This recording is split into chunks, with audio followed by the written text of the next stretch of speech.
Kasabay ng pagsisimula ng balikatan, tiniyak ng Malacanang na patuloy nitong poprotektahan ang teritoryo ng bansa. Lalo't mas marami na raw ang kumikilala sa soberanya ng Pilipinas sa West Philippine Sea. Yan ang agenda report ni Pierre Pastor.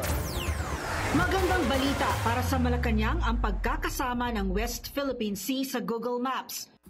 Ayon sa National Maritime Council, ang inisyatibong ito ay refleksyon ng pagtanggap ng mas nakakarami na ang WPS ay bahagi ng soberenya at jurisdiksyon ng Pilipinas.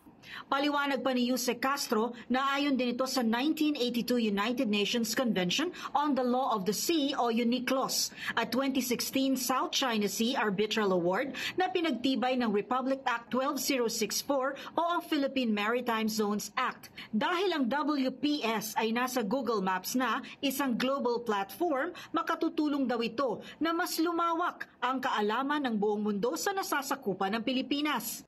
Hinihikayat din nila ang patuloy na pagkakaisa sa pagsulong ng interes ng Pilipinas, partikular sa West Philippine Sea. Suportado rin ng palasyo ang paglalabas ng tamang impormasyon tungkol sa West Philippine Sea para malaman ng mas marami ang ating teritoryong karagatan. Para sa agenda, Pierre Pastor, Billionaire News Channel.